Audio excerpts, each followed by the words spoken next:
የገበያው ሁኔታ እንደፈለገ ቢገለባበጥ፣ የዋጋ ግሽበቱ ሰማይ ቢነካ፣ የብር የመግዛት አቅሙ ቢዳከም፣ ኪስን ግን ሁሌም የሚሞሉ በፍጹም የማያከሰው የንግድ አይነቶች እንዳሉ ያውቃሉ?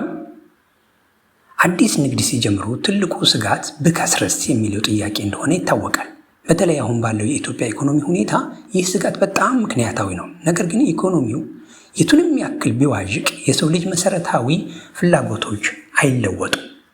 ሁላችንም መብላት፣ መጠጣት፣ ኃይል መጠቀምና ኑሯችንን ማሻሻል እንፈልጋለን። በዛሬው ቪዲዮ በኢትዮጵያ ገበያ ላይ ተመስርተን ምን አይነት የኢኮኖሚ ውጣ ውረድ ቢመጣ የማይነኩትንና ስኬታማነታቸው ከሞላ ጎደል በተረጋገጠ 3 የንግድ ሀሳቦች በጥልቀት ልናካፍላቸው ዘጋጅተናል። እነዚህን ሀሳቦች እንዲህ በደፈናው የተመረጡ አይደሉም። አሁን ባለው የገበያ ሁኔታ በመንግስት ፖሊሲዎችና በህዝብ የመግዛት አዝማሚያ ላይ ተተንትነው የተገኙ ናቸው። እስከ መጨረሻው አብራችሁን ከቆያችሁ ደግሞ ለእያንዳንዳቸው የንግድ ሀሳቦች ምን ያክል ካፒታል እንደሚያስፈልጋቸው እና ምን ተግዳሮቶች ሊኖሩ እንደሚችሉና እንዴት ልንለውጣቸው እንደምንችል ጭምር እናያለን። ቻናሉን ላይክ፣ ሰብስክራይብ፣ ሼር፣ ኮሜንት በማድረግ የዚህ ቤተሰብ አካል ይሁኑ። መልካም። አንደኛ፣ የእሴት የተጨመረበት የግብርና ምርት ማቀነባበሪያ።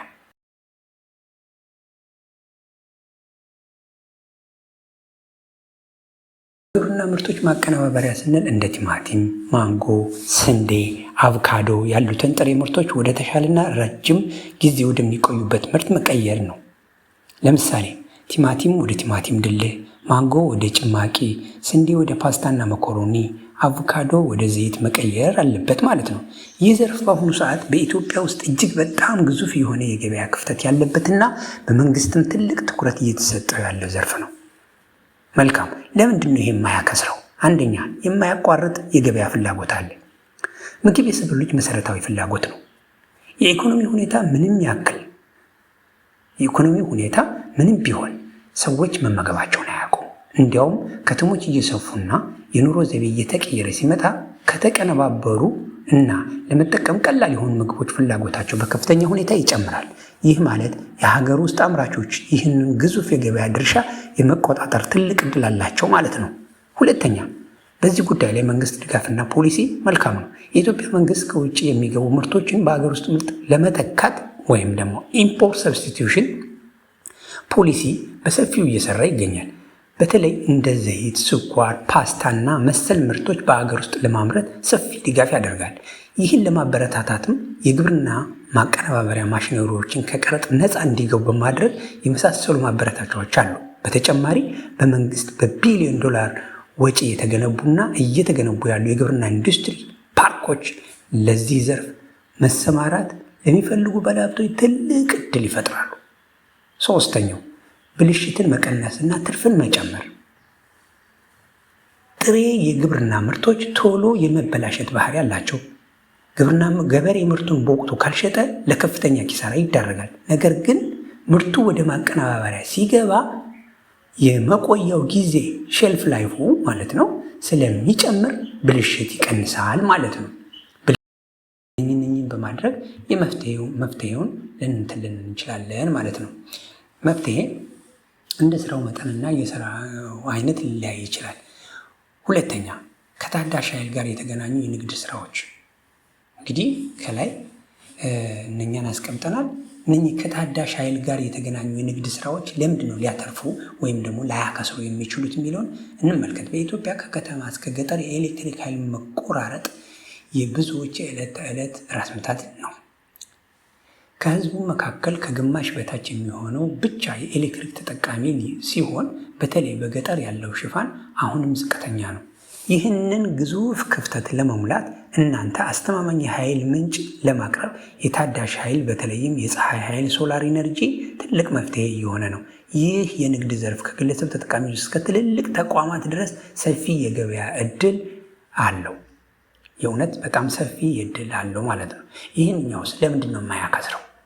ግዙፍ ያልተሟላ የገበያ ፍላጎት አለ። ግዙፍ ያልተሟላ በኢትዮጵያ ከ115 ሚሊዮን ጥናት እንደሚያመለክተው ማለት ነው። እኔ አይደለም ጥናት ነው ያለው። በኢትዮጵያ ከ115 ሚሊዮን በላይ ህዝብ መኖሩና ከግማሽ በላይ የሚሆነው ህዝብ የኤሌክትሪክ ኃይል አለማግኘቱ በራሱ ምን ያህል ትልቅ የገበያ ዕድል እንዳለ ያሳያል። መንግስት በበኩሉ ኤሌክትሪክን ለሁሉም ህዝብ ለማዳረስ አቅዷል። ይህ በዋነኝነት የሚተገበረው ከታዳሽ ኃይል በተለይም ከፀሐይ ኃይል በሚመነጩ ኤሌክትሪክ ነው። ሁለተኛ፣ መንግስት ማበረታቻና አዳዲስ አዝማሚያዎቹ። መንግስት የኤሌክትሪክ መኪኖችን ለማበረታታት ከነዳጅ ጋር የተያያዙ መኪኖች ላይ ገደቡ መጣሉ ይታወቃል። ይህ ፖሊሲ በቀጥታ ለኤሌክትሪክ መኪናዎች ቻርጅ ማድረግ ጣቢያዎች ወይም ደግሞ ኢቪ ቻርጂንግ ስቴሽን እና ለሶላር ሲስተሞች ከፍተኛ ፍላጎት ይፈጥራል።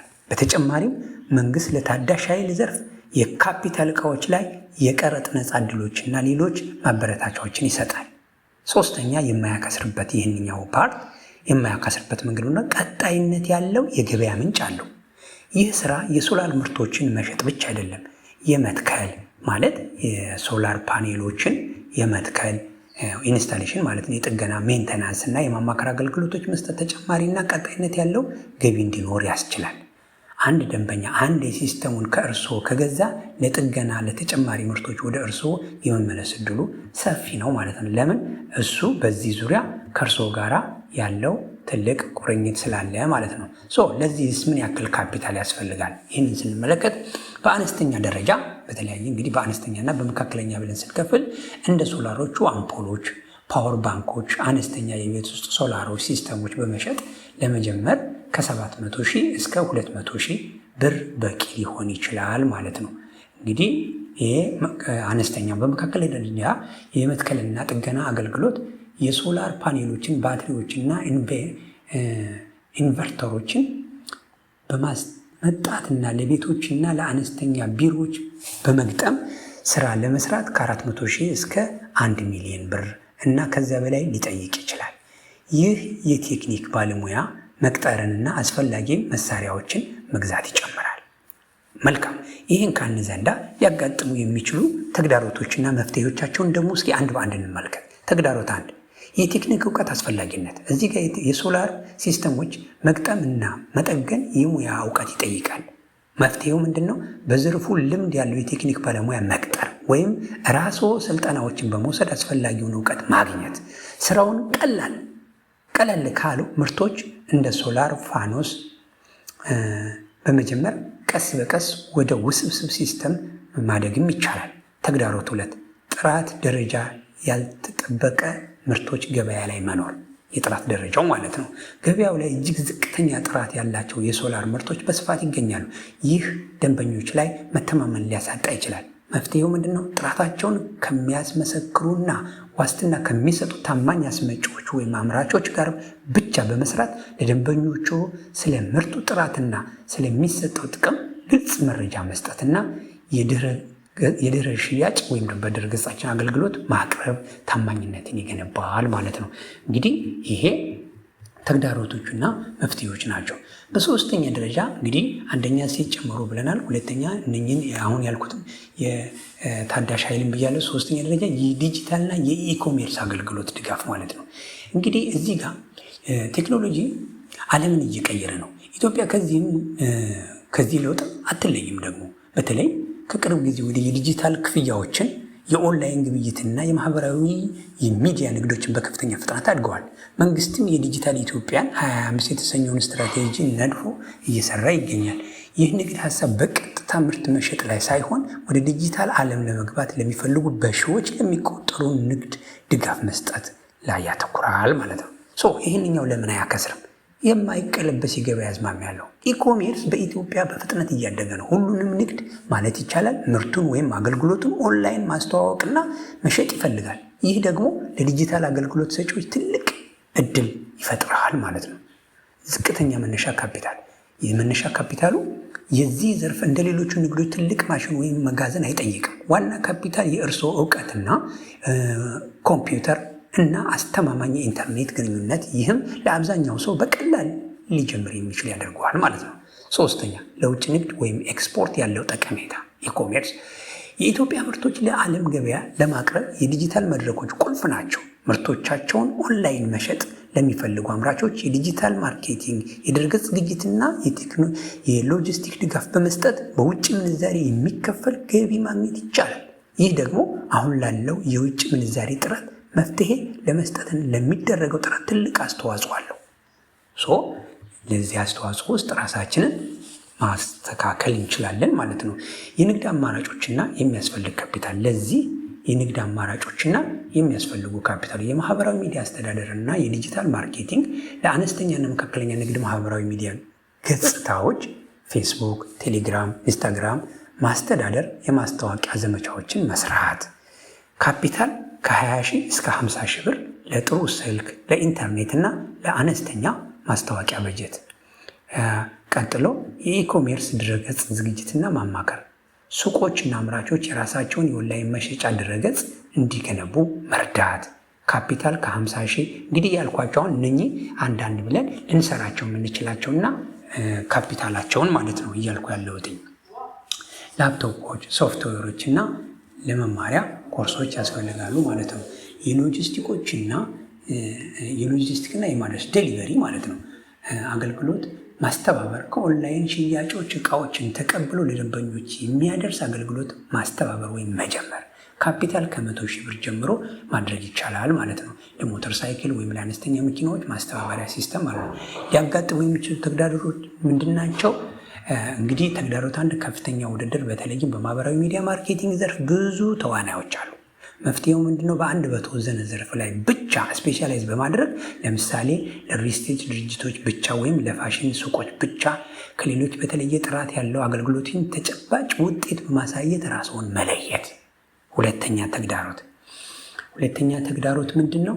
የውጭ ንግዶች የሎጂስቲክ ውስብስብነት። ምርቶችን ወደ ውጭ መላክ ከባድ የሆነ የህግና የሎጂስቲክ ሂደቶች አሉት። መፍትሄ በዘርፉ ልምድ ካላቸው የሎጂስቲክ ኩባንያዎች ጋር በሽርክና መስራት፣ ሂደቶችን በደንብ ማጥናትና ደንበኞችን በግልጽ በማሳወቅ ታማኝነትን መገንባት፣ ስራውን በአገር ውስጥ በማተኮር እናጠቃለው ማለት ይቻላል። አሁን እናንተ ላይክ፣ ሼር፣ ሰብስክራይብ የምታደርጉበት ሰዓት ነው። አትዘንጉ ተመልካቾቻችን።